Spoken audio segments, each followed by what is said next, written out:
Hello everyone, welcome you all. ये bill of exchange का second video है जिसमें हम लोग समझेंगे डिफरेंट केसेस में अब बिल ऑफ एक्सचेंज में कौन कौन से जर्नल एंट्रियां पास होंगी।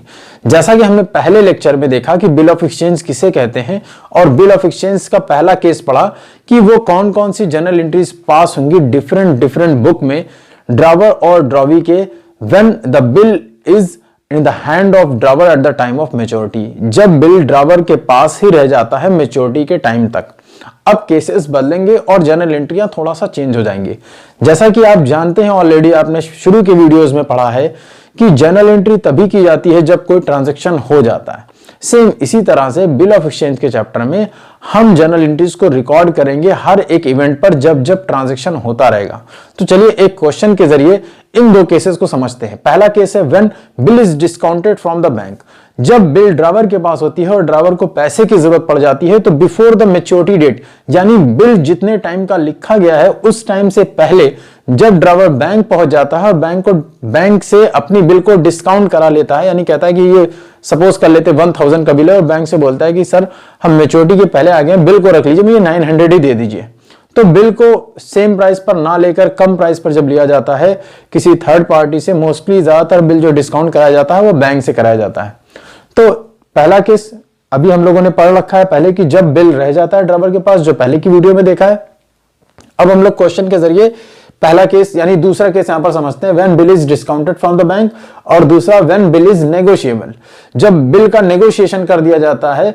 बिल जैसा कि आप जानते हैं नेगोशिएबल होता है, हम किसी और को ट्रांसफर कर सकते हैं। तो इसमें दो केसेस आता है। व्हेन नेगोशिएशन ऑफ डिलीवरी, जब बिल दे दिया जाता है in this type of bill of exchange the bill receivable money will be taken from the bearer, यानी बेरर जो भी होगा, जो भी बिल को लेकर आएगा उसको उस बिल के पैसे दे दिए जाएंगे। और दूसरे में बिल ऑफ रिसीवेबल में जब ये बिल किसी इंडोर्स पर्सन को दे दिया जाएगा, यानी किसी स्पेसिफिक पर्सन को दिया जाएगा। इन दोनों में डिफरेंस यही है नेगोशिएशन ऑफ बिल में कि जब बिल दिया जाता है और कोई भी बंदा उस बिल को लेकर आ जाए और उस बिल के पैसे पा सकता है, यानी एनीवन, कोई भी बेरर यानी जो बिल को लेकर आए। और यहां पर बिल किसी स्पेसिफिक पर्सन को इंडोर्स की जाती है कि हमने सी को दिया, एक्स को दिया, तो हमें स्पेसिफिक उनकी बुक में भी एंट्री करनी पड़ती है। तो चलिए क्वेश्चन की शुरुआत करते हैं और दूसरे केसेस से हम लोग समझना शुरू करते हैं कि क्वेश्चन को कैसे सॉल्व करना है। तो क्वेश्चन आपके सामने है और क्वेश्चन हम रीड कर लेते हैं, फिर पढ़ लेते हैं ये वाला cases when bill is discounted from the bank. तो क्वेश्चन है एक्स सोल्ड गुड्स। अब जैसे ही आपको मिल गया एक्स, तो सबसे पहले आप देख लेंगे लास्ट के क्वेश्चन में क्या कह रहा है कि आपको सभी की बुक में जर्नल एंट्री को पास करना है। तो जर्नल एंट्री का फॉर्मेट बना लेंगे। पहला लिखेंगे journal in the book of x, journal in the book of x, जैसा कि हमेशा से आपने बनाया है।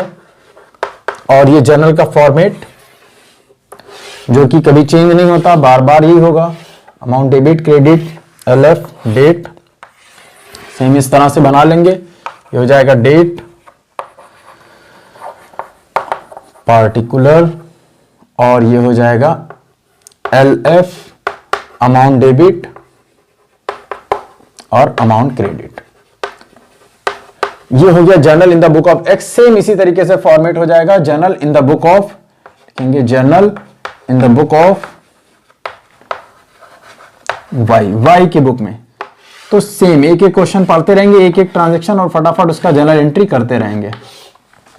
तो चलिए क्वेश्चन में लिखा हुआ है X sold goods to Y.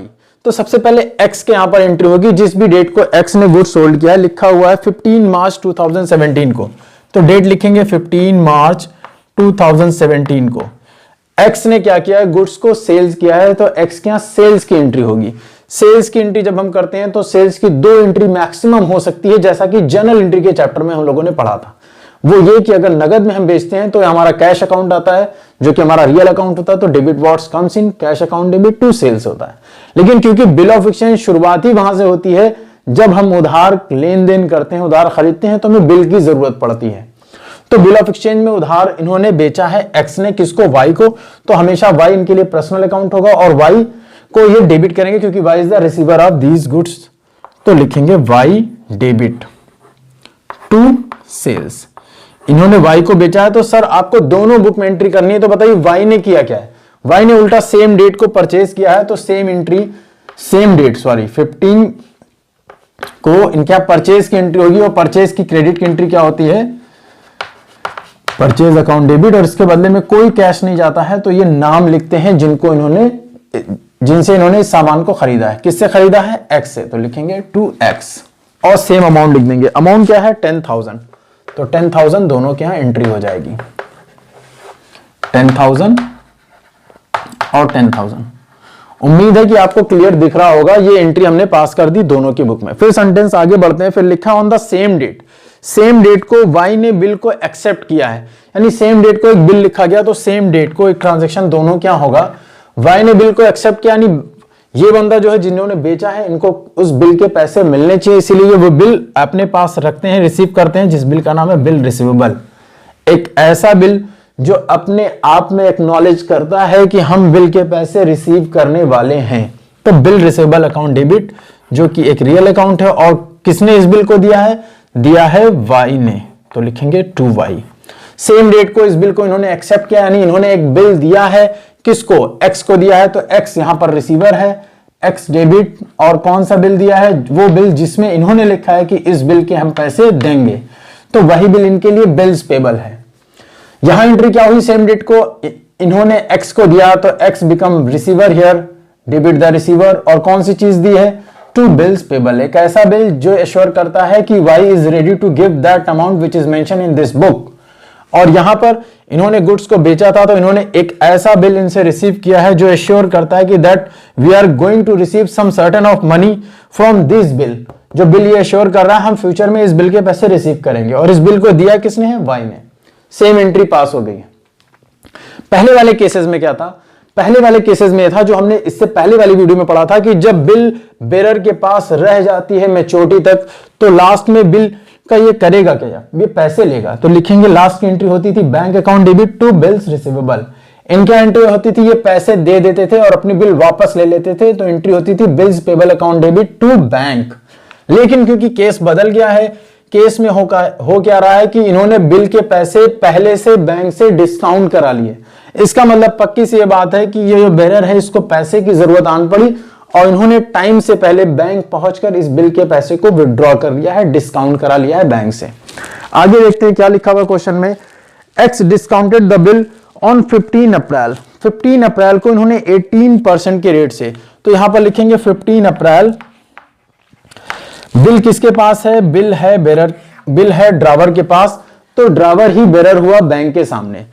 तो ये बिल लेकर पहुंचेंगे बैंक के पास और कहेंगे भैया इतनी ही तारीख को मुझे इस बिल के पैसे चाहिए। ये इनके पास नहीं जा सकते क्योंकि इन्होंने पहले से श्योर किया कि भैया एक फिक्स टाइम के बाद ही, जो टाइम यहां पर मेंशन है उतने टाइम के बाद ही मैं बिल का पैसा आपको दूंगा, जो कि उन्होंने डिसाइड किया था कि 4 मंथ का बिल होगा।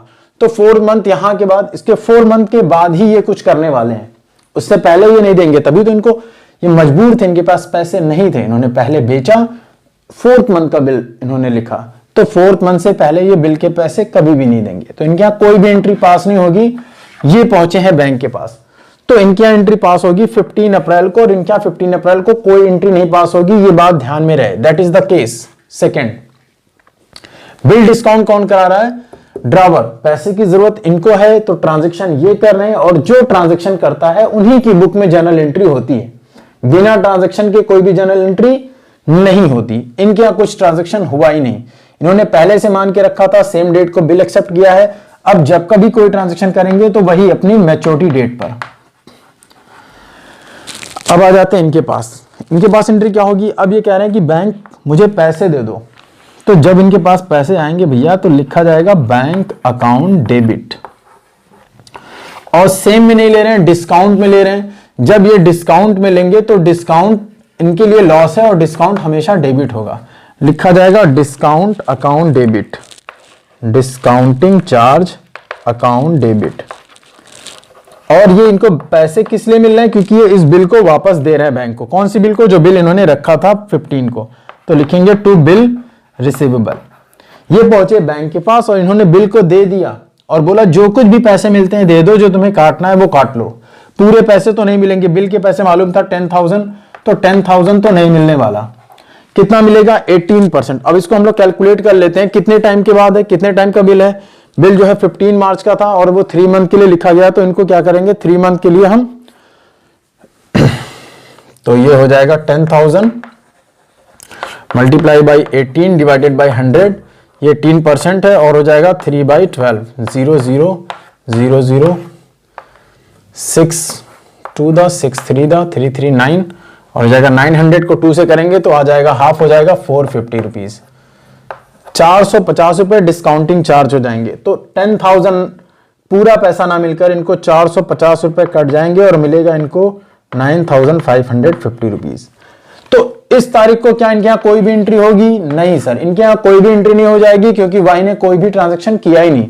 जो कुछ ट्रांजैक्शन किया एक्स ने किया, क्योंकि एक्स को जरूरत थी, एक्स पहुंचे बिल का पैसा लेने के लिए और एक्स ने एंट्री पास की, तो ये एंट्री सिर्फ एक्स की बुक में होगी और इस डेट को। नेक्स्ट फिर जब ये बढ़े, अब इनके यहां कब एंट्री होगी सर? इतने मंथ बिल लिखने के बाद। तो बिल की डेट थी 4 मंथ, तो 4 मंथ हो जाएगी जुलाई। जुलाई आने के बाद इसमें 3 डेज और जोड़ दे देंगे तो हो जाएगा 18 जुलाई। 18 जुलाई को ये अब पैसे देंगे जो भी इनके पास आएगा। अभी फिलहाल कौन इनके पास आएगा? अब बैंक आएगा, क्योंकि ये बिल किसके पास है? बैंक के पास है। लेकिन अगर ये बैंक ना पहुंचे तो पहले वाले केस में मैच्योरिटी के टाइम में बिल इन्हीं के पास होती और इनके पास से बिल जाती, डायरेक्ट सिर्फ बैंक आता। लेकिन यहां पर पैसे तो आए, बिल गई, लेकिन कुछ चार्ज कट गए। दैट प्रूफ कि ये बिल जो है वो डिस्काउंटिंग वाला बिल है। यहां पर आ जाएंगे, लिखेंगे बैंक, सॉरी ये अपना बिल वापस ले लेंगे, बोलेंगे बिल मुझे दीजिए, बिल्स पेबल अकाउंट डेबिट और टू बैंक। अब यानी इन्होंने खरीदा था कब? ये देखिए उधार ऐसे ही समझा जाता है बेटा। इन्होंने खरीदा, कोई पैसे नहीं दिए एक्स के, बिल लिख लिया कि ठीक इतने टाइम बाद देंगे। अब जब ये टाइम आया, इस टाइम को इन्होंने पैसा दिया। किसका दिया? बिल का पैसा। और ये बिल किस लिए था? क्योंकि हमने उधार खरीदा था। यहां पर भी देखिए हमने बेचा लेकिन पैसे नहीं लिए, बिल्स लिया और ये बिल का पैसा हमें जब जरूरत पड़ी तो हम बैंक से जाके डिस्काउंट करा लिए। तो ये था आपका दूसरा केस। अब इसके बाद तीसरे केस के लिए एक क्वेश्चन और हम लोग यहां पर समझ लेते हैं, जिसमें हम लोग समझेंगे कि जब बिल नेगोशिएट किया जाता है, ट्रांसफर किया जाता है, तो कौन सी एंट्री होती है। एक्स ने वाई को पैसे दिए थे और उसके बदले में इन्होंने बिल लिया है, तो लिख लेते हैं फॉरन बिल रिसीवेबल। पैसे नहीं मिल रहे हैं इनको, बिल रिसीवेबल अकाउंट डेबिट। और डेट यहां पर मेंशन है कि 5 मार्च को, 5 मार्च 17 को बिल रिसीव किया है। किससे? वाई से। और ये पूरा बिल नहीं लिया इन्होंने बिल जो है वो कम लिखा है, 25,000 का सिर्फ लिखा है, जबकि वाई के पास कितने पैसे गए? 26,000। तो 1,000 इसका मतलब इनको यहां पर क्या लगा है? डिस्काउंट। और डिस्काउंट इनके लिए क्या है? डिस्काउंट अलाउ किया है, इनके लिए खर्चा है। अब वाई के यहां जाते हैं, सेम इसका उल्टा एंट्री इन्होंने क्या किया है? इनको बिल पेबल दिया है। अब इसके बदले में ये क्या करेंगे? कौन रिसीवर है यहां पर? X.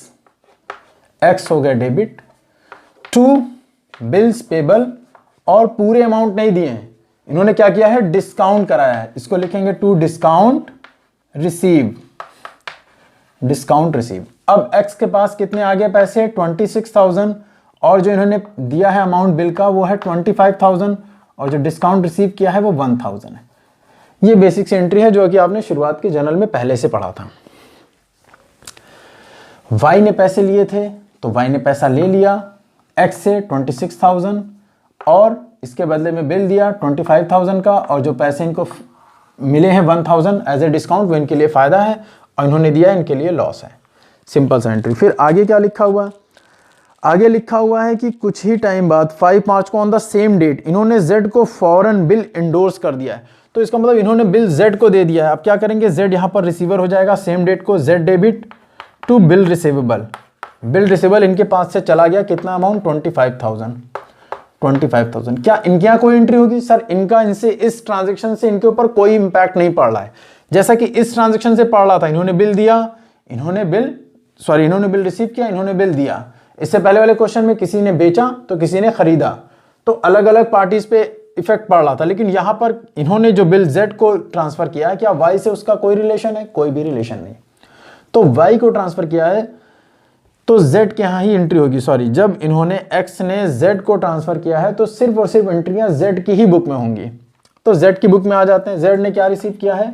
Bill receivable account debit 5 मार्च को टू, गिवर कौन है? गिवर है इनको एक्स, एक्स ने दिया है, लिखेंगे 5 मार्च को।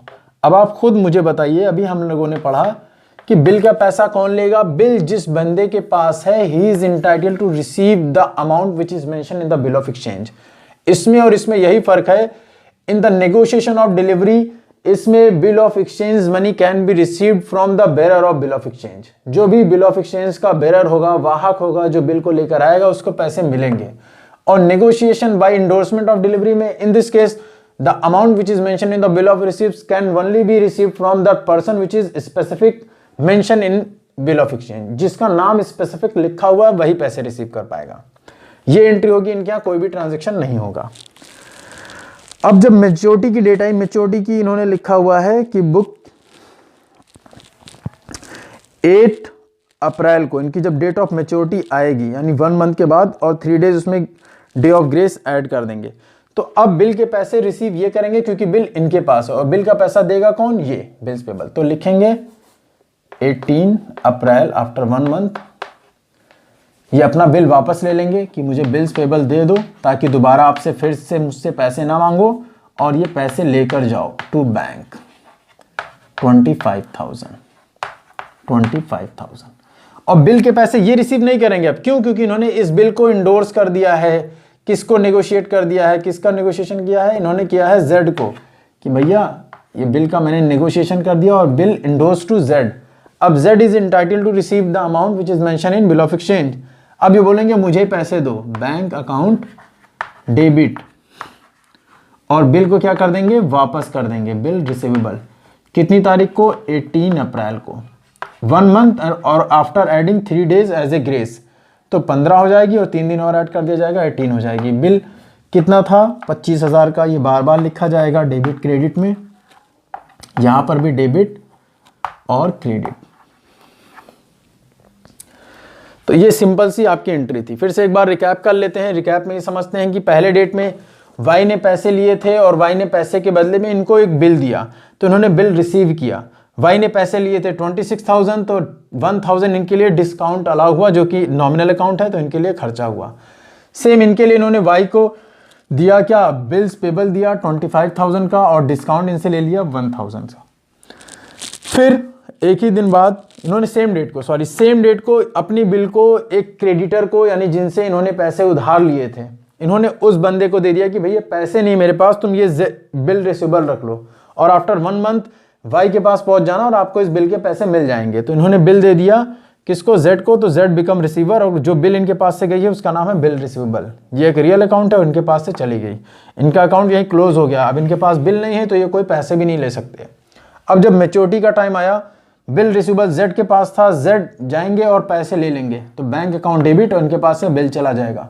और मैच्योरिटी के टाइम पर ड्रॉवी जो होंगे वो बिल के पैसे दे देंगे, तो अपना बिल वापस कर लेंगे, बिल रिसीवेबल, और टू बैंक दे देंगे। So that was the all 2 cases. तो अभी तक हमने बिल ऑफ एक्सचेंज में तीनों केसेस पढ़ लिया है। उम्मीद है आपको क्लियर होगा। If you feel anything inconvenience in these questions, then you can please comment in the comment sections. Thank you.